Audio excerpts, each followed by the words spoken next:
مصلحا ومجددا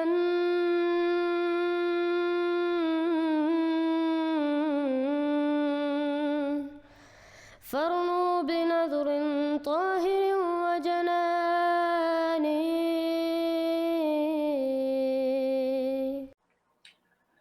السلام علیکم ورحمۃ اللہ وبرکاتہ۔ آج ہمارے ساتھ ہمارے محترم بھائی حسیب حسین صاحب ہیں، جنہوں نے احمدیت اسلام، احمدیت حقیقی اسلام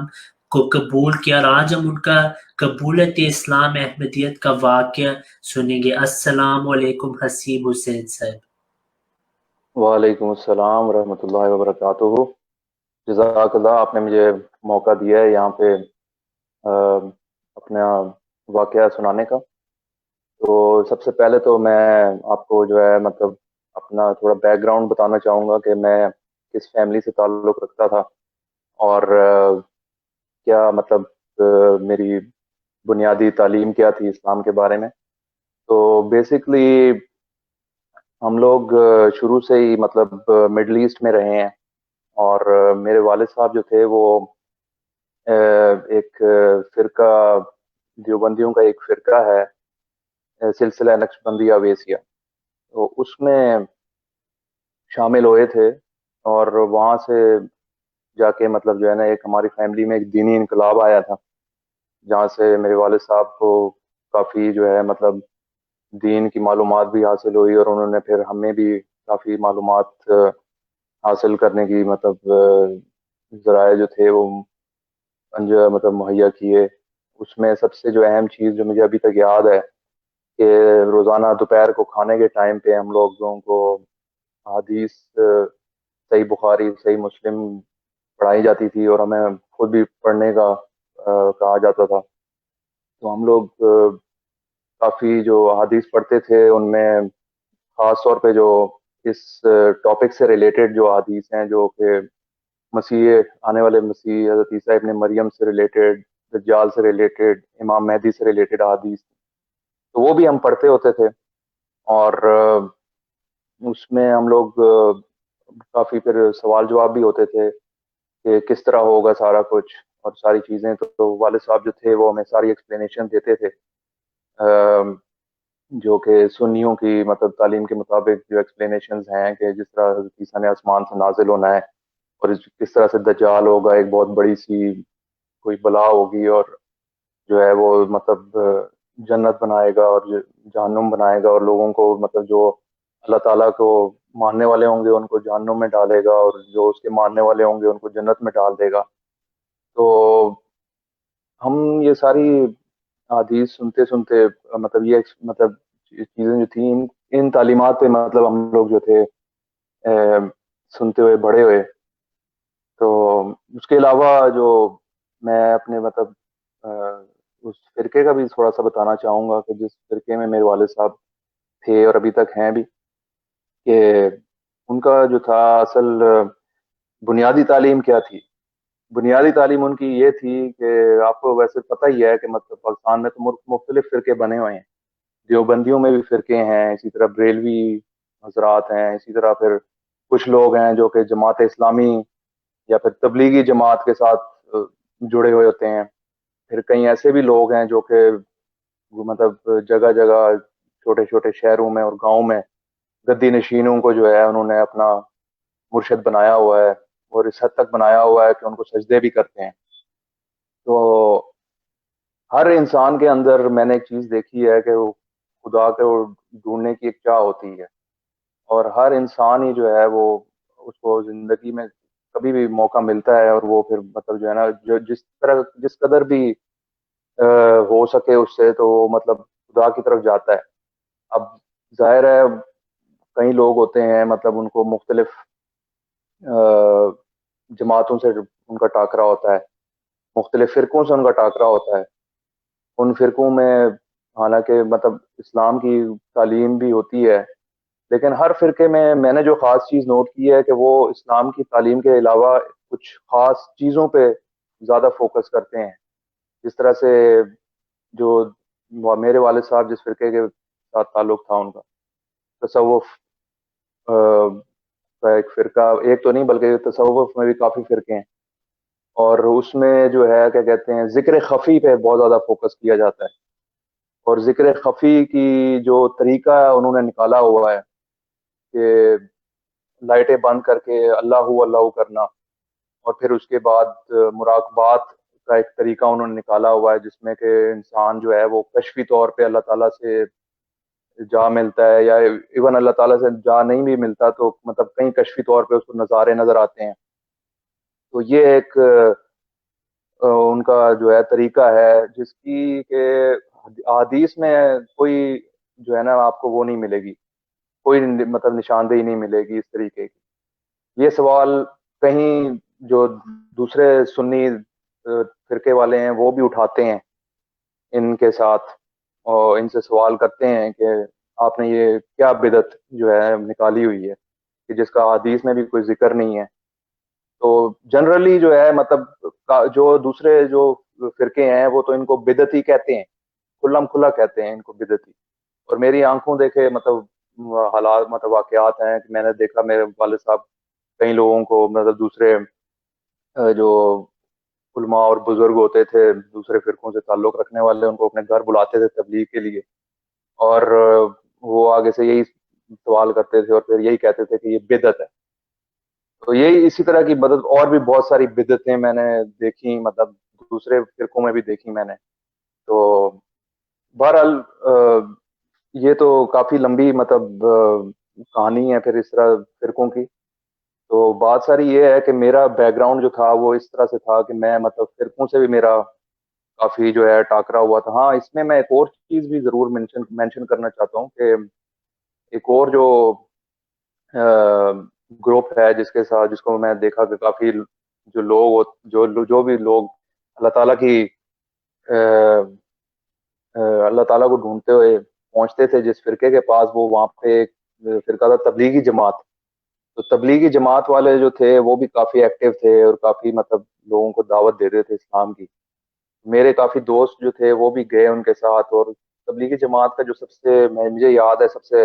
اہم جو ان کا ہوتا تھا وہ شب جمعہ ہوتا تھا ان کا، کہ جمعے کے دن سارے جمع ہوتے تھے اور سب نے جو ہے کیا کہتے ہیں جو بھی مطلب ان کے بزرگان کے بتائے ہوئے طریق ہوتے تھے ان کے مطابق انہوں نے شب گزارنی ہوتی تھی. اس میں ان کو جو ہے مطلب سب سے مین چیز جو ہے نماز کے طریق اور دوسرے مطلب جو طریقے ہوتے ہیں مطلب جن پہ وہ کافی فوکس کرتے تھے، وہ مجھے اچھی طرح یاد ہیں کہ میرے دوست مجھے بتاتے ہوتے تھے، کافی امفیسائز کرتے ہوتے تھے ان باتوں پہ کہ جی یہ بڑا ضروری ہے یہ کام کرنا، کہ مطلب آپ کے پانچے اوپر ہونے چاہیے اور آپ کی داڑھی ہونی چاہیے اور آپ نے اللہ اکبر کس طرح پڑھنا ہے، اور پھر مطلب جو ہے رکوع میں کس طرح کھڑے ہونا ہے اور سجدے میں کس طرح کھڑے ہونا ہے. تو مجھے اچھی طرح یاد ہے میرے جو دوست شروع میں جب وہ جانا شروع ہوئے وہاں پہ تو وہ بڑا امپریس ہوئے. انہوں نے مطلب واپس جب وہ آئے وہاں سے مطلب انہوں نے داڑیاں رکھی اور ایون مطلب اسکول میں بھی مطلب جو ہے نا جو ٹراؤزرز کے پانچے تھے وہ بھی اوپر کر کے وہ اسکول میں آنا شروع ہوئے اور کافی مطلب انفلوئنس ہوئے تھے وہ اس چیز سے، اور کافی اس چیز کو وہ تبلیغ بھی کرتے تھے اس چیز کی کہ سب کو جو ہے نا یہ چیز کرنی چاہیے، جس کو کہ اور سب باقی سارے جو ہم لوگ مطلب لڑکے تھے تو وہ تو کافی آڈ سمجھتے تھے کہ یار یہ کیا مطلب جو ہے نا ٹراؤزر پہن کے اس کو اسکول میں کالج میں آ کے بندہ جو ہے کیا مطلب پانچے اوپر چڑھا رہا ہے. نماز کے ٹائم پہ چلو ٹھیک ہے چڑھا لیے آپ نے پانچے اوپر تو، اور دوسری مطلب جو بھی چیزیں ہیں، لیکن وہ اوپر سے داڑھی کا بھی مطلب اتنا وہ مطلب کرنا کہ نہیں جی داڑھی رکھنا تو بہت ضروری ہے، اس کے بغیر تو مطلب ایمان مکمل ہی نہیں ہوتا. تو اوور آل میں نے یہ چیز دیکھی تھی کہ وہ کچھ عرصے تک تو کافی وہ لوگ انفلوئنس رہے، لیکن اس کے مطلب مہینے 2 مہینے ہی گزرے ہوں گے کہ وہ ان میں سے وہ انفلوئنس ختم ہو گیا. اور اس کی اصل وجہ جو میں نے نوٹ کی تھی وہ یہ تھی کہ ساری جو تعلیم تھی وہ فزیکل مطلب جو ہے نا ایٹریبیوٹس پہ بیس کر رہی تھی. اس میں اسپرچویلٹی نام کی کوئی چیز ہی نہیں تھی، کوئی روحانیت ہی نہیں تھی ان کی تعلیم میں. مطلب یہی کہ مطلب داڑھی رکھو، پانچے اوپر کرو، نماز اس طرح پڑھنی ہے، اللہ اکبر اس طرح کرنا ہے، رکوع میں اس طرح جانا ہے. مطلب یہ چیزیں جو ہیں یہ تو آپ کو ٹھیک ہے مطلب طریقہ تو بتا دیتی ہیں، لیکن اللہ تعالیٰ کے نزدیک اللہ تعالیٰ کے قربت تو نہیں آپ کو عطا کرتی ہیں نا یہ چیزیں. اللہ تعالیٰ کی قربت جو ہے وہ اور بھی بہت ساری چیزوں میں ہے جس کا اللہ تعالیٰ قرآن میں ذکر کرتا ہے. تو بہرحال ان باتوں کی طرف میں بعد میں آتا ہوں. تو یہ میں نے اپنا تھوڑا سا بیک گراؤنڈ اس لیے بتایا ہے تاکہ لوگوں کو پتا ہو کہ مطلب کیا ایکسپیرینسز میں نے کیے. اور پھر اس کے بعد جب احمدیت سے میرا انٹروڈکشن ہوا تو سب سے پہلی چیز جو مجھے مطلب بتائی گئی ہوا یہ تھا کہ ہم اپنے دوستوں میں بیٹھے ہم لوگ مسیح کی آمد کا ذکر کر رہے تھے, دجال کا ذکر کر رہے تھے کہ جی آج کل دنیا کے حالات ایسے ہیں اور مطلب دجال آئے گا اور حضرت عیسیٰ ابن مریم نازل ہوں گے اور پھر جو ہے اسلام دوبارہ نافذ ہوگا اور سب کچھ ہوگا. تو ہمیں ایک احمدی دوست بھی تھا, اس نے حالانکہ ہمیں بتایا نہیں ہوا تھا کہ وہ احمدی ہے, جو حالات ہوتے تھے تو اس وجہ سے, لیکن اس نے یہ پوائنٹ آؤٹ کیا کہ بھئی حضرت عیسیٰ نے تو نہیں آنا ہے, حضرت عیسیٰ کی تو وفات ہو چکی ہے, وہ کیسے آ سکتے ہیں. تو اس پہ میں کافی حیران ہوا اس کی بات سن کے کہ یار یہ تم نے کہاں سے یہ بات کر دی ہے, کیونکہ میں نے قرآن پڑھا ہوا تھا کافی اور مجھے مطلب عربی بھی پڑھنی آتی تھی, عربی مطلب سمجھ بھی آتی تھی, ظاہر ہے اتنا عرصہ عرب میں گزارا ہے. تو اس نے مجھے پھر سورہ مائدہ کی جب آخری آیات کی طرف متوجہ کیا اور میں نے پڑھا, خاص طور پہ جو آیت ہے فلما توفیتنی کنت انت الرقیب علیہم وانت علی کل شیء شہید. تو میں نے مطلب پڑھ کے میں حیران ہو گیا, میں نے کہا یار یہ تو واقعی یہ تو لفظ, یہ تو آیت جو ہے اس میں تو وفات کا بڑا کلیئرلی ذکر کیا جا رہا ہے. تو پہلے تو میں کافی مطلب حیران پریشان بھی ہوا کہ یہ بڑی نئی چیز اس نے مجھے بتا دی ہے. میں تو سوچتا تھا کہ میں نے کافی مطلب مجھے دین کی معلومات ہے. تو بہرحال میں نے پہلے پھر میں نے یہ سوچا کہ بھائی میں اس چیز میں زیادہ انوالو نہیں ہوں گا, کیونکہ مطلب الحمدللہ مطلب آباء و اجداد کا دین جو ہے وہ میرے لیے انف ہے, مجھے کیا ضرورت ہے مطلب نئی چیزوں میں جو ہے نا گھسنے کی. لیکن پھر میرے ذہن میں یہ بات آئی کہ یہی باتیں جو تھے بت پرست حضور صلی اللہ علیہ وسلم کو کہا کرتے تھے, اور یہی باتیں کہیں اور بھی قومیں جو ہیں وہ اپنے نبیوں کو کہتی رہی ہیں کہ ہم اپنے آباء و اجداد کے دین کو کیسے چھوڑ دیں. اس بات نے پھر مجھے اس طرف متوجہ کیا کہ میں مطلب یہ ایسی بات تو کبھی بھی کسی سچے انسان کو کرنی نہیں چاہیے کہ وہ مطلب جو ہے نا اس چیز پہ اپنے ایمان کا دار و مدار رکھے کہ بھئی میں اپنے آباء و اجداد کے دین پر قائم رہنا مطلب ہوں اور قائم رہنا چاہتا ہوں. تو پھر میں نے جو ہے ریسرچ کا ارادہ کیا اور کافی پھر ڈیٹیلڈ ریسرچ شروع کی میں نے اس ٹاپک پہ کہ آخر کیا ہے مطلب کانسیپٹ اور قرآن کی اصل حقیقی تعلیم کیا ہے. بات اصل میں یہ ہے کہ قرآن کے حقائق و معارف جو ہیں وہ ہر مسلمان کو نہ صرف معلوم ہونے چاہیے بلکہ اس کو بتانا بھی, مطلب وہ حقائق و معارف بتانے کے قابل بھی ہونا چاہیے اس کو. اور اگر تو آپ کی تعلیم یعنی مسلمان اور قرآن کی تعلیم جو ہے اگر اس میں کانٹرڈکشنز ہیں تو ایسی تعلیم کا کوئی فائدہ نہیں, جو کہ آپ مطلب جو ہے نا کسی دوسرے انسان کو, کسی غیر مسلمان کو, کسی دوسرے مذہب والے کو آپ بتا نہیں سکتے, اس کو کنونس نہیں کر سکتے کہ کتاب جو ہے وہ کتنی سچی کتاب ہے. اللہ تعالیٰ قرآن میں کہتا ہے سورہ نساء میں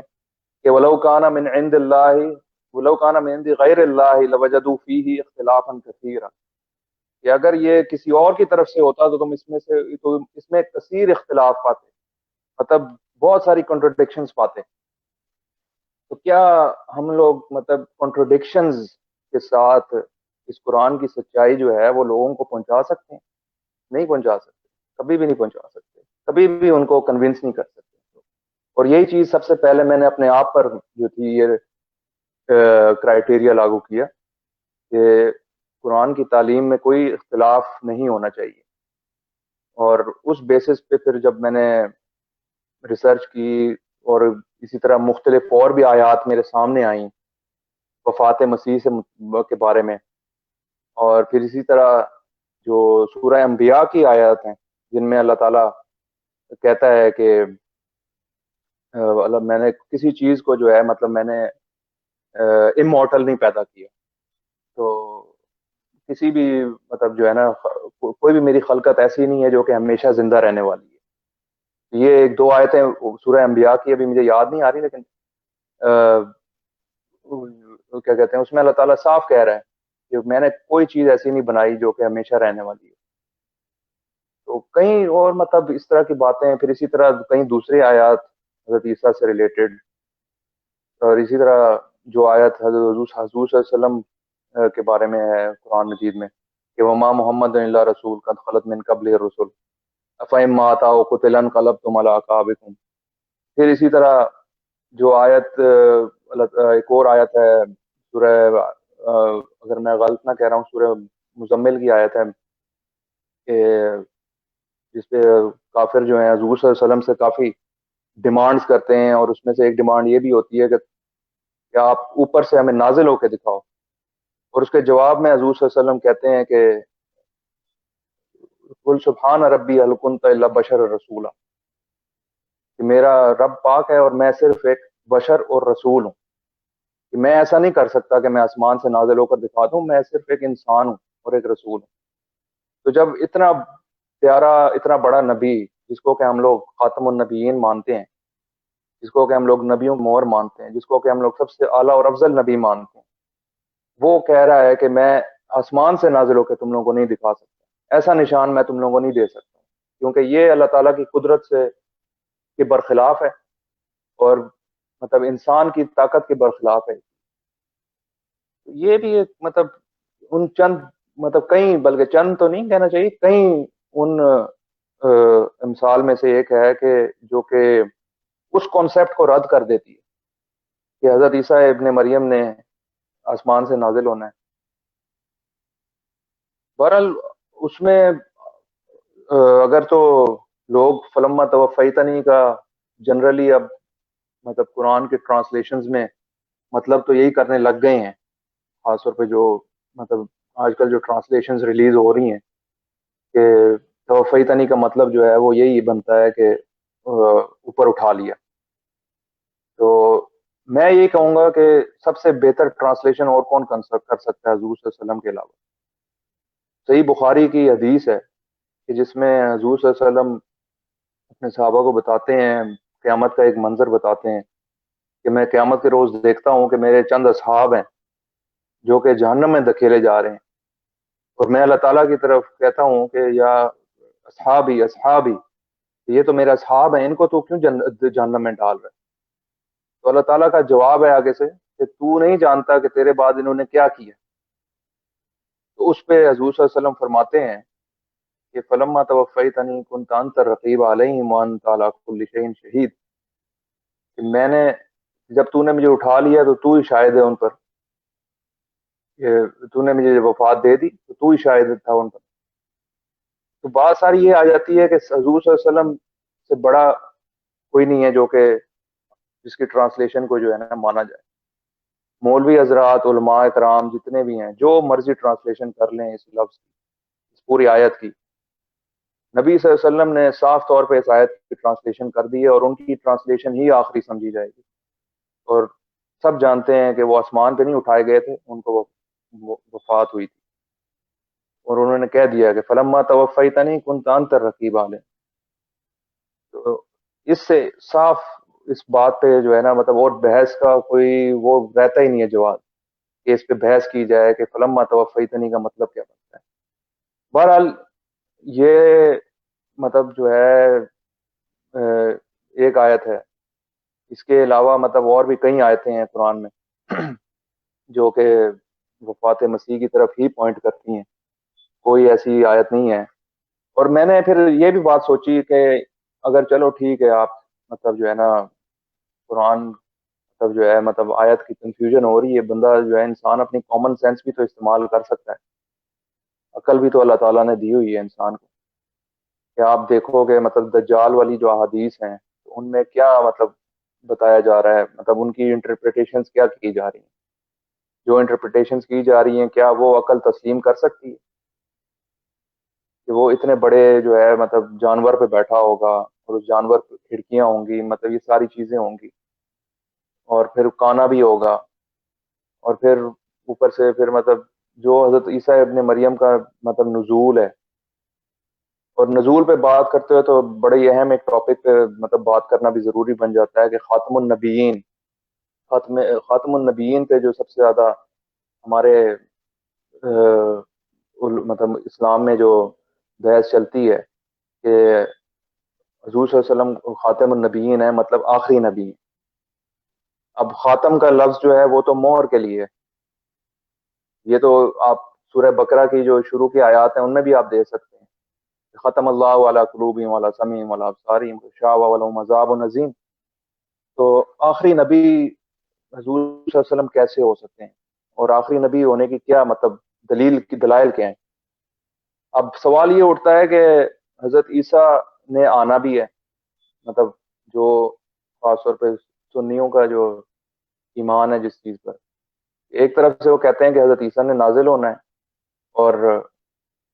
انہوں نے آ کے جو ہے مطلب امت محمدیہ کو دوبارہ جو ہے وہ اسلام کی طرف جو ہے مطلب لے کر جانا ہے، اور ساری جو ہے مطلب ان کی برائیاں بھی دور کرنی ہیں۔ تو انہوں نے آنا ہے، تو پھر اگر انہوں نے مطلب ان کے آنے کی ضرورت ہے تو پھر حضور صلی اللہ علیہ وسلم کو آخری نبی کیوں کہا جاتا ہے؟ تو آخری نبی تو حضور صلی اللہ علیہ وسلم تو نہ ہوئے تھے، آخر میں تو حضرت عیسیٰ آ رہے ہیں، کیسے ہو گئے آخری نبی حضور صلی اللہ علیہ وسلم؟ اب آگے مطلب اس پہ جو ہے پھر باتیں اور نکلتی ہیں، اس پہ کہا جاتا ہے کہ جی حضرت عیسیٰ آئیں گے لیکن وہ نبی تو پہلے سے تھے، اس لیے وہ آخری نبی نہیں سمجھے جائیں گے، نبوت ان کو پہلے مل چکی۔ اب یہ بات بھی اتنی مطلب اس میں ایسی جو ہے کیا کہتے ہیں کنفیوژنز اور کمپلیکیشنز پیدا ہوتی ہیں کہ جی حضرت عیسیٰ تو مطلب قرآن تو حضرت عیسیٰ کا جو ذکر فرما رہا ہے ان کو تو کہہ رہا ہے کہ رسول اللہ بنی اسرائیل، کہ وہ تو بنی اسرائیل کی طرف نبی بنا کے بھیجا ہے میں نے ان کو، اور حضرت عیسیٰ خود اپنی کتاب میں بھی دا نیو ٹیسٹمنٹ جو ہے انجیل میں بھی انہوں نے کئی مطلب آیات ایسی ہیں جن میں ان کے اپنے اقوال ہیں کہ میں تو بنی اسرائیل کی بھیڑوں کے لیے بھیجا گیا ہوں۔ تو اب ایک ایسا نبی جو کہ کسی اور قوم کے لیے بھیجا گیا تھا، وہ آپ کی مطلب جو ہے نا امت پہ نازل ہوتا ہے، تو ظاہر سی بات ہے وہ اب اپنی پرانی نبوت تو نہیں لے کر نازل ہوگا، وہ تو کسی نئی نبوت کے ساتھ ہی آئے گا نا۔ مطلب نئی نبوت سے مراد وہی ہے کہ اسی شریعت پہ آئے گا جس پہ حضور صلی اللہ علیہ وسلم تھے، کیونکہ وہ حضور صلی اللہ علیہ وسلم کی امت پہ نازل ہو رہے ہیں۔ تو یہ بات کرنا کہ نہیں جی وہ تو پہلی نبوت پہ آئیں گے اس لیے ان کو نیا نبی سمجھا جا ہی نہیں سکتا، یہ تو بالکل مطلب عقل اس بات کو کیسے تسلیم کر سکتی ہے؟ اتنے عجیب سی یہ بات لگتی ہے کہ مطلب کوئی کہہ دے کہ جی پرانا نبی جو ہے وہ آئے گا تو کیا وہ آسمان سے نبوت سیکھ کر آئے گا؟ اب ایسا کب ہوا؟ کیا تاریخ میں کبھی ایسا ہوا ہے کہ کوئی نبی آسمان سے نبوت سیکھ کر آیا؟ نبوت مطلب اس کو جو تعلیم ہو وہ اللہ تعالیٰ نے آسمان سے سکھا کر مطلب پیدائش سے پہلے ہی ماں کے پیٹ میں سکھا کر بھیجی؟ کبھی بھی ایسا نہیں ہوا۔ ولن تجد لسنت اللہ تعویلا، ایک اور آیت ہے قرآن کی۔ تو مطلب آپ یہ دیکھیں کہ ان کانسیپٹ سے کنٹرڈکشنز کتنی کریٹ ہوتی ہیں، اور دوبارہ اسی آیت کو یاد کریں کہ وَلَوْ كَانَ مِنْ عِنْدِ غَيْرِ اللَّهِ لَوَجَدُوا فِيهِ اخْتِلَافًا كَثِيرًا، یہ اختلاف پیدا ہو رہے ہیں ان کانسیپٹ سے۔ اور پھر آگے چلیں، یہ تو ہو گئی باتیں مطلب جو حضرت عیسیٰ کی مطلب نبوت کے متعلق۔ ایک اور جو پوائنٹ آتا ہے اس پہ وہ یہ بھی آتا ہے کہ جو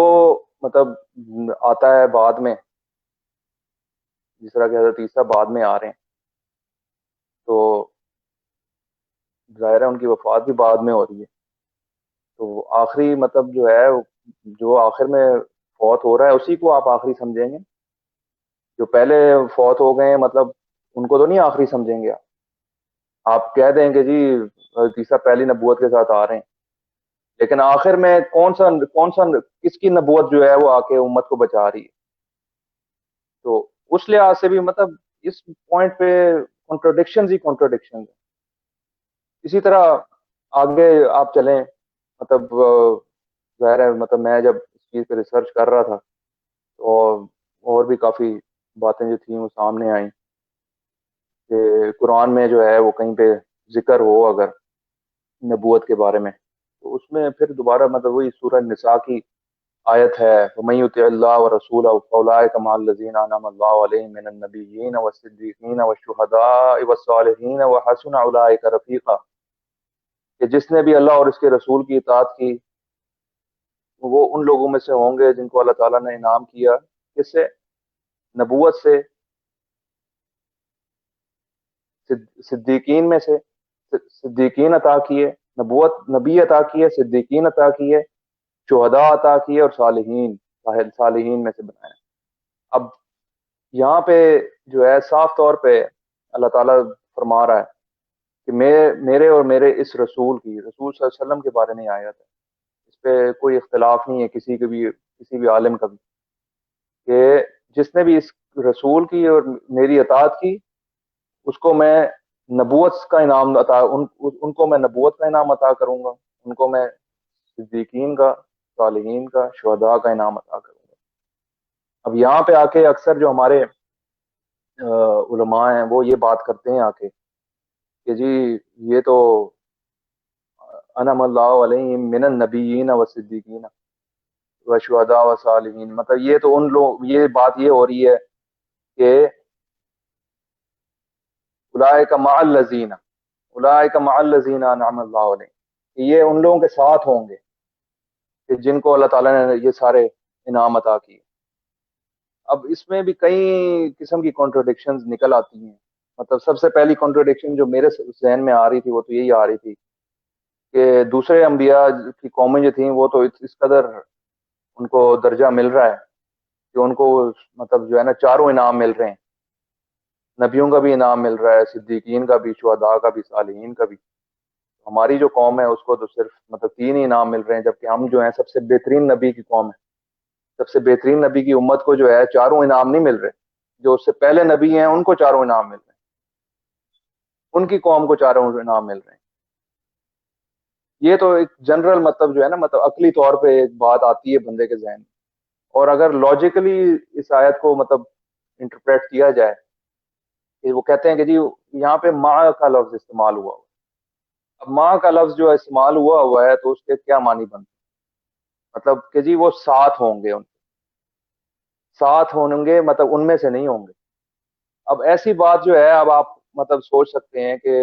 مطلب ٹھیک ہے جی مطلب ساتھ ہوں گے، لیکن ماں کا لفظ جو ہے وہ کیا قرآن میں اور کسی جگہ پہ نہیں آیا؟ ایک تو نہیں ہے، زیادہ آیتیں، میں فی الحال ایک ہی آیت کا ذکر کروں گا کہ جس طرح ہم لوگ اکثر دعا بھی مانگتے ہیں وتوفنا مع الابرار، کہ اللہ ہمیں ابراروں میں سے موت دے۔ ہم یہ نہیں کہتے ہیں کہ ہمیں ابراروں کے ساتھ ہی موت دے دے، ہم کہتے ہیں کہ ابراروں میں سے موت دے، میں ابراروں میں سے اٹھانا۔ تو ماں کا لفظ جو ہوتا ہے وہ من میں بھی استعمال ہوتا ہے، تو یہ مطلب جو ہے اس پہ وہ کیا کہتے ہیں، یہ بڑی سمپل مطلب جو ہے نا، کوئی زیادہ اس میں وہ ڈیٹیل مطلب نہیں ہے، بڑی سمپل سی بات ہے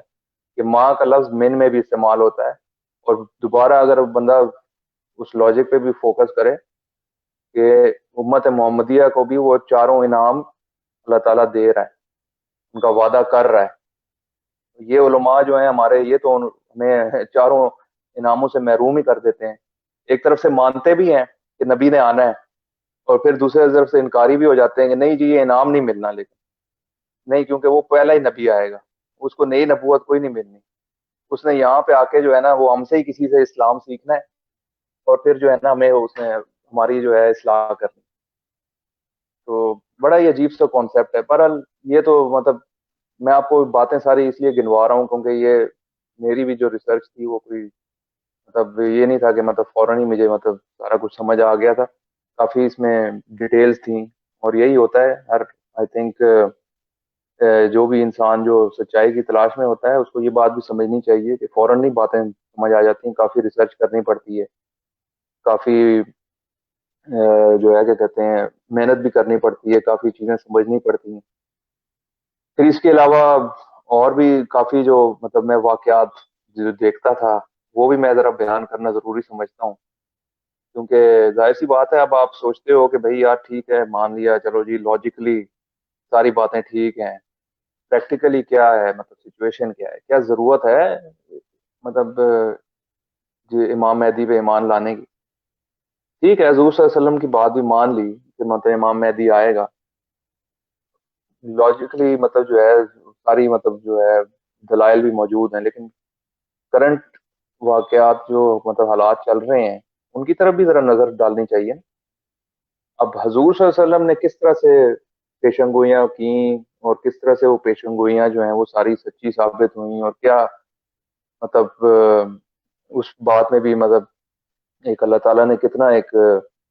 کیفیت رکھی ہوئی ہے کہ جب انسان دیکھتا ہے کہ مطلب اللہ تعالیٰ اپنا نبی بھیجتا ہے اور پھر وہ نبی جو پیشن گوئیاں کرتا ہے اور پھر وہ جب وہ پوری ہوتی ہیں تو اس کی سچائی کا کیا اثر ہوتا ہے انسان پر. تو کس طرح سے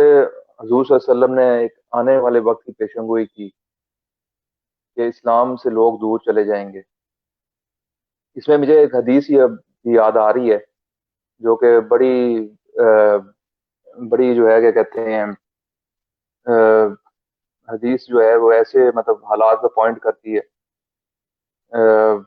جس میں حضور صلی اللہ علیہ وسلم فرما رہے ہیں کہ اب مجھے عربی کے ایگزیکٹ ورڈز ویسے یاد نہیں آ رہے ہیں، لیکن اس میں حضور صلی اللہ علیہ وسلم یہی فرماتے ہیں کہ ایک وقت ایسا آئے گا امت پر جس میں لوگ جو ہیں وہ اسلام سے دور چلے جائیں گے. اور ایسی اس میں جو ہے ہاں بلکہ میں پڑھ کے بھی اس کو جو ہے سنا دیتا ہوں کہ قال رسول اللہ صلی اللہ علیہ وسلم یوشک ان یاتی علی الناس زمان لا يبقى من الاسلام الا اسمه ولا يبقى من القرآن الا رسمه مساجدهم عامرة وهي خراب من الهدى علماءهم شر من تحت ادیم السماء من عندهم تخرج الفتنة وفيهم تعود. کہ جلد ہی لوگوں پر ایسا زمانہ آئے گا کہ اسلام کا صرف نام باقی رہ جائے گا اور قرآن صرف رسم کے طور پر استعمال ہوگا. ان کی مساجد بظاہر آباد ہوں گی مگر ہدایت کے اعتبار سے ان کی مساجد خراب ہوں گی، اور ان مساجد کے علماء آسمان کے نیچے بدترین مخلوق ہوں گے. انہی سے فتنے نکلیں گے اور انہی میں سے فتنے واپس لوٹائے جائیں گے. اب یہ کتنی مطلب دیکھیں ایسی حدیث ہے کہ جس میں کہ جن حالات کی پیشنگوئی کی جا رہی ہے وہ آج آنکھوں کے سامنے ہی ہے ہمارے علماء جو ہیں کس درجے پہ پہنچ چکے ہیں. مطلب ان کی ڈیٹیلز میں مجھے جاننے کی ضرورت نہیں ہے، لیکن ہر بندہ جانتا ہے جو کہ دیکھ رہا ہے حالات، جس کو کرنٹ افیئرز کا اسٹیٹس کو کا جو ہے مطلب انفارمیشن رکھتا ہے وہ، تو اس کو پتہ ہے کہ مطلب آج کل کے کیا حالات ہیں. اور ان حالات کو دیکھتے ہوئے کس طرح سے جو ہے مطلب جو ہے نا اللہ تعالیٰ اپنے نبی کو وہ نظر عطا کرتا ہے، اور وہ نظر کے علاوہ مطلب اللہ تعالیٰ ایسے نور سے اس کو روشن کرتا ہے کہ وہ آنے والے وقتوں کا بھی اپنی قوم کو بتا کے جاتا ہے تاکہ اس کی قوم جو ہے اس وقت میں اس کی ہدایت کے مطابق عمل کر کے اصلاح کے راستے پر آ سکے. تو یہ چیزیں میں دیکھ رہا تھا اپنے ارد گرد بھی. میں دیکھتا تھا کہ ہمارے بزرگ ہوتے تھے جو جن کے پیچھے میرے والد صاحب چل رہے ہوتے تھے، تو وہ بڑی باتیں کرتے تھے، بڑی مثالیں دیتے تھے. مجھے اکثر یاد ہے ان کی تقاریر میں جو ہے مطلب حضرت عمر رضی اللہ تعالیٰ عنہ کی مثال دی جاتی تھی کہ کس طرح جو ہے وہ ایسا ایک لیڈر تھا، اتنی جو ہے مطلب ایک بڑی اس وقت اللہ تعالیٰ نے مسلمانوں کو قوت بھی عطا کی تھی، اتنی طاقتور قوم کا وہ لیڈر تھا، لیکن وہ اتنی عاجزی تھی اس لیڈر میں کہ ایک دفعہ کا واقعہ ہے کہ ایک کسی اور ملک کا وزیر ملنے آیا ان سے. تو ایک شخص مطلب جب وہ پہنچا وہاں پہ تو اس وقت عمر رضی اللہ تعالیٰ عنہ درخت کے نیچے آرام فرما رہے تھے، اور اس نے آگے سے پوچھا آگے کہ بھائی کدھر ہے تم لوگوں کا؟ تو کسی نے بتایا کہ وہ درخت کے نیچے جو لیٹے ہوئے ہیں وہی ہیں ہمارے خلیفہ. تو کہتے ہیں کہ جی وہ شخص اتنا حیران ہوا کہ مطلب بڑا اثر ہوا اس پہ اس بات پہ کہ یہ تو مطلب ایسا کبھی دیکھا نہیں کہ ایک لیڈر جو ہے وہ اس طرح مطلب اتنی عاجزی کے ساتھ مطلب جو ہے رہتا ہو. تو اپنے مطلب عاجزیوں کی تو بڑی مثالیں دیتے تھے وہ، لیکن ان کا خود کا حال یہ تھا جو میرے والد صاحب کے مرشد تھے کہ گھر کے باہر مطلب گن مین کھڑے ہوتے تھے، سیکیورٹی گارڈ کھڑے ہوتے تھے، اور جب بھی کبھی وہ آتے تھے اپنے کئی گھر تھے ان کے جو اس گھر کی طرف جب وہ آتے تھے تو کافی مطلب پروٹوکول کے ساتھ آتے تھے, بڑی مطلب جو ہے نا سیکیورٹی کے ساتھ آتے تھے, اور کافی جو ان کے فالوورز ہوتے تھے ان میں امیر بھی تھے غریب بھی تھے. تو امیر جو آتے تھے گاڑیوں میں آتے تھے تو ان کے لیے گیٹ کے دروازے کھل رہے ہوتے تھے اور بڑی پروٹوکول کے ساتھ ان کو ریسیو کیا جا رہا ہوتا تھا. جو غریب ہوتے تھے تو ان کا بھی دل کرتا تھا کہ جی ہم اپنے مرشد سے ملیں, ہمارا مرشد آیا ہے, کتنے عرصے بعد آیا ہے اور پتہ نہیں آئندہ کب ملاقات ہوگی. تو جب وہ ملنے آتے تو سیکیورٹی گارڈ ان کو جو ہے گالیاں دے کر بھگا دیتے کہ بھئی چلے جاؤ, اس وقت حضرت آرام فرما رہے ہیں. تو بہرحال وہ میں سارے واقعات دیکھ رہا ہوتا تھا, میں دیکھتا تھا کہ یار ہمیں تو کچھ اور تعلیم دی جاتی ہے جی کس طرح کا لیڈر ہوتا ہے اور کیسا ہوتا ہے, اور یہاں پہ جو ہے مطلب الٹا ہی حساب چل رہا ہے.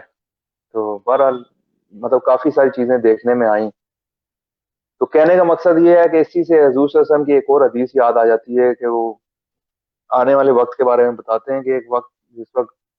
قیامت کی نشانیاں پوری ہوں گی تو ایسے پوری ہوں گی جیسے تسبیح سے دانے گرتے ہیں. اور میں وہی اپنے آنکھوں کے سامنے اس وقت دیکھ رہا تھا کہ ایسے نشانیاں مطلب پوری ہو رہی تھی ساری, دجال سے لے کر امام مہدی سے لے کر پھر اس وقت کے حالات سے لے کر مطلب جس طرح کے حالات ہوں گے مسلمانوں کے اور دنیا کے حالات ہوں گے, اور اسی طرح مطلب جو قرآن کی بھی کچھ مطلب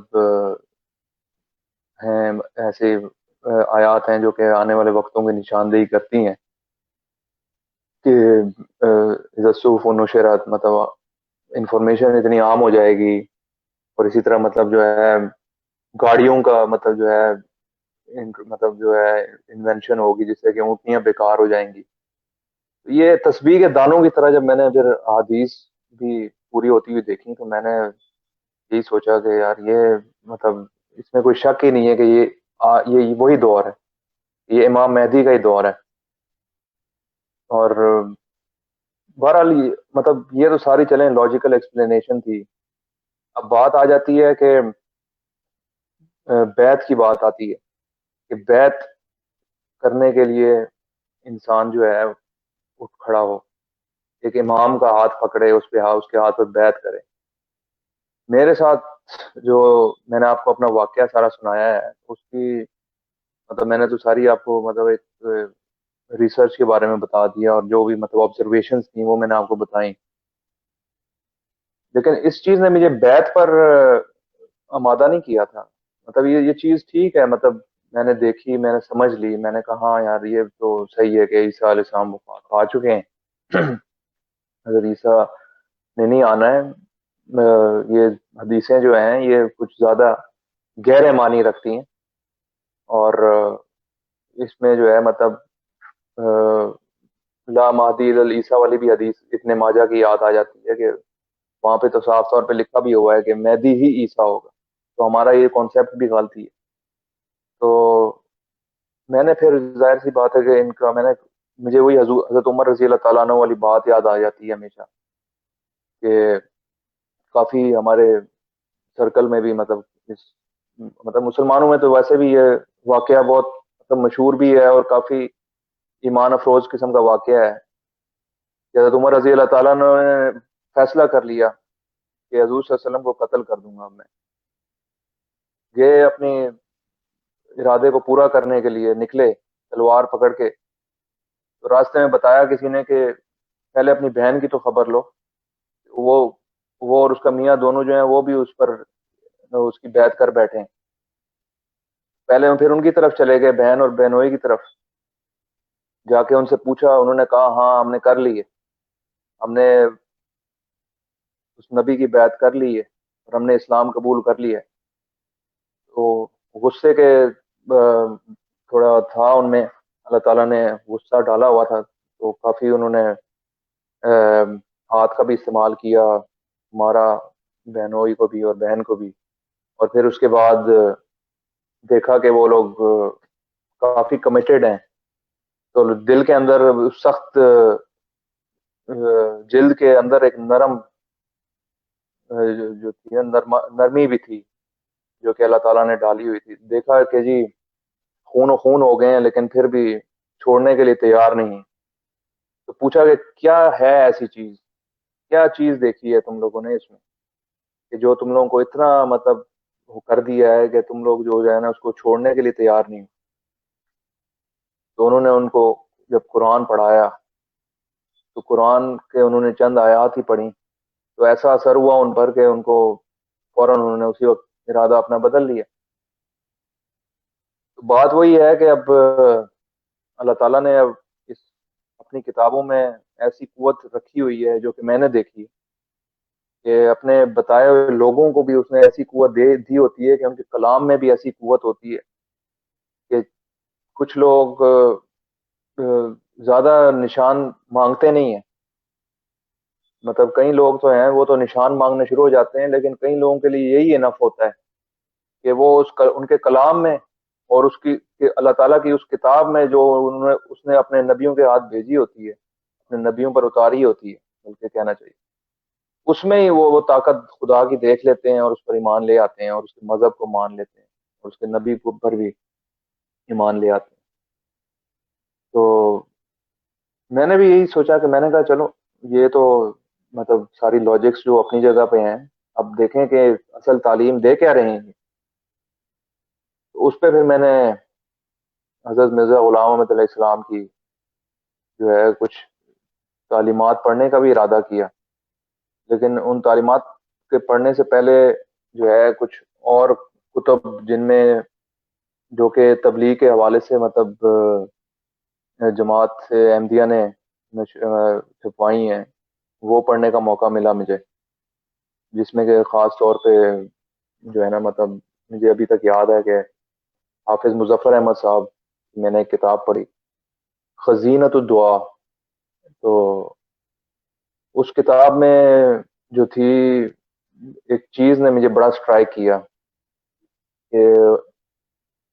پوری جو کتاب کا اصل جو جڑ تھا وہ یہ تھا کہ جو اصل تعلیم ہے مسیح موعود کی، امام مہدی کی، وہ یہ ہے کہ اپنے خدا سے دوبارہ تعلق قائم کرو۔ اور تعلق کس طرح قائم کرنا ہے؟ تعلق قائم کرنا ہے دعا کے ذریعے، کہ دعا پہ زور دو، اتنی کثرت سے دعا کرو، مطلب خاص طور پہ سجدوں میں جا کے دعا کرو کہ وہ سب سے بہترین وقت ہوتا ہے اللہ تعالیٰ سے تعلق قائم کرنے کا۔ اب یہ بڑی چھوٹی سی بات ہے کہ سجدوں میں جا کے دعا کرو اور اللہ تعالیٰ سے تعلق قائم کرنے کا سب سے بہترین وقت ہے وہ۔ اور اسی طرح پھر مطلب تہجد کی جو نماز کے بارے میں کچھ بتایا گیا تھا کہ جی تہجد کی نماز جو ہوتی ہے وہ سب سے افضل وقت ہوتا ہے دعاؤں کی قبولیت کا، کہ اس وقت انسان بڑی قربانی کے ساتھ اٹھ کے جو ہے دعائیں کرتا ہے اللہ تعالیٰ کے حضور میں حاضر ہو کے، اس کی وہ دعائیں بھی اللہ تعالیٰ جو ہے قبول کرتا ہے۔ تو یہ بڑی چھوٹی سی بات تھی، لیکن اس بات کا میرے پر بڑا اثر ہوا، اس لیے کیونکہ میں تو اپنی ساری عمر جو ہے نا خدا کو جو ہے نا ایسی ایسی چیزوں میں ڈھونڈتا رہا ہوں، اور نہ صرف میں بلکہ میرے ارد گرد کے سارے لوگ، کوئی جو ہے پانچے اوپر کرنے میں ڈھونڈتا تھا خدا کو، کوئی داڑھی رکھنے سے سمجھتا تھا کہ میں خدا کو پا لوں گا، کوئی سوچتا تھا کہ میں جی ذکر کر کے جو ہے اللہ اللہ پڑھتا رہوں گا اور میرا نفس پاک ہو جائے گا۔ مطلب عجیب عجیب ہی میں نے ایسے ایسے تعلیمات، مطلب میں نے ایسی ایسی تعلیمات سے گزرا کہ مجھے کوئی ان میں اسپرچویلٹی آج تک نظر نہیں آئی، کوئی روحانیت نہیں مجھے ملی۔ اور یہ ایسی تعلیم جو تھی دعا کی، جو تعلیم مجھے جب پتہ چلا اس کا مطلب، یہ تو ایسی تعلیم تھی جو کہ بالکل حضور صلی اللہ علیہ وسلم کی بتائی ہوئی تعلیم ہے، اور ہمارے کسی بھی فرقے میں اس چیز پہ زور نہیں دیا جاتا، ہر کوئی اپنی اپنی چیزوں پہ نکال کے بیٹھا ہوا ہے کہ نہیں جی یہ سب سے ضروری چیز ہے۔ اور اصل بات یہ بھی ہے کہ ہمارے ہاں یہ بھی ایک کانسیپٹ بنا ہوا ہے کہ دعا ہر بندے کی قبول بھی نہیں ہوتی، دعا تو جی صرف مرشد جو ہیں، صرف جو وہ دعا کروا دیں ان کی دعا میں طاقت ہوتی ہے، تو ورنہ کسی بندے کو حق ہی نہیں ہے کہ اللہ تعالیٰ کے حضور جو ہے نا دعا کریں۔ اور میں یہ سچ کہہ رہا ہوں، مطلب یہ کوئی اس میں ایسی بات نہیں ہے، یہ بڑی ہی کامن بات ہے۔ شروع میں کوئی آپ اگر ویسے جا کے ان سے پوچھیں گے تو وہ بڑا کہیں گے نہیں جی دعا کرنی چاہیے، بالکل کرنی چاہیے، لیکن جب آپ ان کے ساتھ پریکٹیکلی انوالو ہوں گے تو الٹیمیٹلی یہی پتہ چلے گا نہیں جی مرشد کی دعا ہوتی ہے اور کوئی نہیں ہوتا. جو بزرگ ہیں بس انہیں کی دعا ہے. تو اس کے علاوہ مطلب جو ہے نا آپ دیکھ بھی لیں, بلکہ خاص طور پہ آپ عرب ممالک میں جا کے دیکھ لیں. ہمارے یہاں پاکستان میں تو بڑا کانسیپٹ ہے کہ جی نماز کے بعد ایک امام جو ہے وہ ہاتھ اٹھا کے دعا کرتا ہے زور زور سے, اور سارے لوگ اپنا ہاتھ اٹھا لیتے ہیں,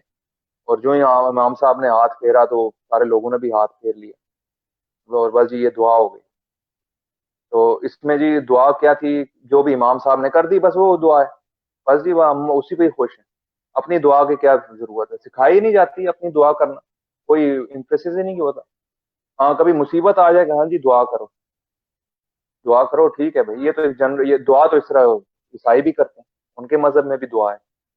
دعا تو اس طرح یہودی بھی کرتے ہیں مطلب, لیکن کوئی اتنا امفیسس نہیں ہے. امفیسس یہی ہوتا ہے کہ بس جی نماز کے بعد جو ہے وہ دعا, امام صاحب نے دعا کروا دی بس دیٹس اٹ. اور یہ تو ہمارے ملکوں میں ہوتا ہے, مطلب پاکستان وغیرہ میں. عرب میں تو اس چیز کو بھی بدعت مانتے ہیں وہ عرب تو اس چیز کو بھی بدعت کہتے ہیں. کہتے ہیں جی یہ کون سا طریقہ تم لوگوں نے نکالا ہے کہ نماز کے بعد ہاتھ کھڑے کر کے زور سے دعا پڑھتے ہو تم لوگ, یہ بدعت ہے. تو اس میں یہ آپ بے شک تحقیق کر کے دیکھ لیں, یہ تو بڑا کامن سی بات ہے. میں تو رہا ہوں نا, مجھے تو میں تو دیکھا ہے, یہ کتنی دفعہ ہوا ہے اس طرح میرے آنکھوں کے سامنے کہ نماز کے بعد اگر کسی پاکستانی امام نے جو ہے ہاتھ پر اٹھا کے دعا کر دی تو دوسرا عرب جو ہوگا وہ یا تو اٹھ کے چلا جائے گا یا تو وہ بول پڑے گا نماز کے بعد, بھئی یہ تم کیا بدعت کر رہے ہو کہ نماز کے بعد منہ پھاڑ کے جو ہے مطلب دعائیں کرنا, یہ کون سا طریقہ ہے. ٹھیک ہے, ایک طرح سے بات میں شاید صحیح بھی ہو اس کی, مطلب یہ کوئی واقعی حضور صلی اللہ علیہ وسلم کا طریقہ نہیں ہے, لیکن آپ اس بات پہ غور کریں کہ مطلب یہ پریکٹس ہے یا نہیں ہے, کہ مطلب ہمارے پاکستان اور انڈیا میں مطلب یہ پریکٹس کتنی کامن ہے کہ نماز کے بعد جو ہے امام اٹھا کے دعا کرتا ہے اور بس وہی ہوتی ہے دعا. تو کوئی ایسی تعلیم نہیں دی جاتی ہمارے مسلمانوں میں کہ یار نماز پڑھتے وقت سجدے میں جا کے اللہ تعالیٰ سے تعلق قائم کرو, اپنی دعا کرو, اپنی روزانہ کی مشکلات اللہ تعالیٰ سے ڈسکس کرو, اس سے ہدایت مانگو, روزانہ مانگو, ہر نماز میں مانگو. 5 وقت کی نماز تمہیں اللہ تعالیٰ نے جو ہے نا عطا کی ہیں, 5 وقت کی نمازوں کا تمہیں نعمت عطا کی ہے, اس 5 وقت کا فائدہ اٹھاؤ. اپنے آپ کو پاک کرنے کے لیے اپنے جو احتساب کرو اپنے آپ کو, مطلب جو ہے نا اپنا یہ اصل تصوف بھی یہی ہے. وہ تصوف جو لوگوں نے پکڑ کے آج کل بیٹھ گئے ہیں, دیوبندیوں کے جو تصوف والے ہیں کہ نہیں جی اللہ اللہ بس پڑھتے رہو, اور وہی تو اس سے نفس پاک ہو جاتا ہے. اس سے نفس پاک نہیں ہوتا. نفس پاک ہوتا ہے کہ جب آپ اپنے اندر دیکھتے ہو کہ آپ میں کیا خامیاں ہیں, کیا کیا چیزیں آپ کے اندر ہیں جو کہ آپ کو مطلب دور کرنی ہے, اور پھر اس کے لیے آپ اللہ تعالیٰ سے دعا مانگتے ہو کہ اللہ تعالیٰ میری یہ کمی کمزوری دور کر دے, میرے میں یہ کمزوری ہے. تو یہ ہوتی ہے اصل دعا. یہ چیز جو تھی نا جب میں نے پڑھی اس میں کتاب میں تو بڑے مطلب آپ کو اپنے الفاظ میں بتا رہا ہوں جو کہ ظاہر اتنے کوئی اثر نہیں رکھتے ہوں گے, لیکن ان کی اس کتاب میں حافظ مظفر احمد صاحب نے جس طرح سے, اور خاص طور پہ کیا کہتے ہیں حضرت مسیح موعود کے کچھ کلام بھی انہوں نے جو وہاں پہ ڈائریکٹ کوٹ کیے ہوئے تھے, تو ان کے کلام میں واقعی بڑی طاقت بھی تھی. تو ان کے الفاظ پڑھنے سے میرے پر کافی اثر ہوا, اور اس چیز نے پھر مجھے کنونس کیا کہ واقعی اس امام کی بیعت کرنا جو ہے نا وہ میرے پر فرض ہے, کیونکہ اس یہی ہے جو کہ صحیح راستے پر لے کر جانے والا. جزاک اللہ بھائی. ایک سوال ہے آپ کے لیے, اگر آپ لوگوں کو بتا سکیں کہ خلافت کی اہمیت آج کل جو مسلمان ہیں ان کو کیوں خلافت کی ضرورت ہے؟ خلافت کی ضرورت جو ہے مطلب میں اگر کہتے ہیں نا جس طرح ٹاپ ڈاؤن اور باٹم اپ ایسٹیمیشن کہتے ہیں, ایک ٹرم یوز ہوتی ہے مینجمنٹ میں بھی ہوتی ہے, کافی دوسری فیلڈ میں بھی. اگر میں باٹم اپ اس کو لے کر چلوں اپروچ کے ساتھ, تو میں آپ کو بتاتا ہوں کہ ہمارے خلیفہ اللہ تعالیٰ ان کو لمبی عمر اور صحت عطا کرے, ہر جمعے پہ ہمیں آج کل کافی عرصے سے بدری صحابہ کا جو ہے وہ مطلب ذکر کرتے ہیں، ان کے حالات زندگی سے ہمیں آگاہ کرتے ہیں، ان کی قربانیوں سے ہمیں وہ مطلب جو ہے نا آگاہ کرتے ہیں، اور ایسے ایسے واقعات ہمیں بتاتے ہیں جو کہ ہم کبھی بھی مطلب میں نہیں سمجھتا کہ میں اگر مطلب اپنی طرف سے کوشش کروں تو میں مطلب ان واقعات کو جان سکوں گا. تو ایسے ایسے ہمیں قربانیوں سے ہماری مطلب روح کو، خاص طور پہ جو روحانی غذا نہیں ہوتی جس کو کہتے ہیں، روحانی غذا ایسی ہمیں دیتے ہیں جس سے کہ ہمیں پتہ چلتا ہے کہ قربانی کیا چیز ہے. اور وہ ہمارے جو حضور صلی اللہ علیہ وسلم کے جو صحابہ تھے، صحابہ رضی اللہ تعالیٰ نے، وہ کس قربانیوں سے گزر کے، ان تکلیفوں سے گزر کے ایمان ان کا اتنا مضبوط تھا کہ انہوں نے ان سب تکلیفوں کو برداشت کیا اور اپنے نبی کی خاطر اس کے ہر حکم پر عمل کیا. تو یہ کام خلیفہ کا ہوتا ہے کہ خلیفہ جو ہوتا ہے نا، اس روح کو، اس روحانیت کو، اس روحانی غذا کو جاری رکھتا ہے. اسی لیے اللہ تعالیٰ نے اسلام میں خلافت کا نظام قائم کیا تھا کہ ایک نور جو کہ نبی کے ذریعے اس کے آگے قوم تک پہنچانے کا جو مشعل ہوتی ہے نا، وہ خلیفہ لے کر چلتا ہے آگے. وہ مشعل جو ہوتی ہے نا، جو نور دیتی ہے آگے سے، وہ خلیفہ کے پاس ہوتی ہے، اسی کے پاس ہونی چاہیے. یہ ایک اللہ تعالیٰ کا نظام، وہ اس کے بغیر جو ہے مطلب نور پہنچ نہیں سکتا. تو یہ مطلب ایک بڑی سمپل سی میں آپ کو اگر بتاؤں گا کہ مطلب جو ہے نا ایک خلافت کی اہمیت. جزاک اللہ بھائی، بہت بہت شکریہ، آپ نے آج ہمیں ٹائم دیا اس انٹرویو کے لیے. آخر میں ہم دعا کرتے ہیں کہ اللہ تعالیٰ سب مخالفین جماعت کو اس چیز کی توفیق دے کہ وہ بھی حضرت مسیح موعود علیہ السلام کی کتب کا مطالعہ کریں، اور ہم دعا کرتے ہیں کہ ان کو بھی ہدایت ملے انشاءاللہ. تو جزاک اللہ حسیب بھائی، اللہ آپ کو خوشی اور لمبی عمر والی زندگی دے، اور آپ کی جو آپ کو بھی فیملی بھی ہے ان کو بھی اللہ حقیقی اسلام میں لے آئے انشاءاللہ. جزاک اللہ. جزاک اللہ. السلام علیکم ورحمۃ اللہ. وعلیکم السلام ورحمۃ. If you have not yet subscribed, make sure to subscribe and click on the bell icon so you can get notifications for every new video. Also make sure to like and comment on the video and follow on Twitter and Instagram. نبينا صل على محمد صل على سفينا صل على محمد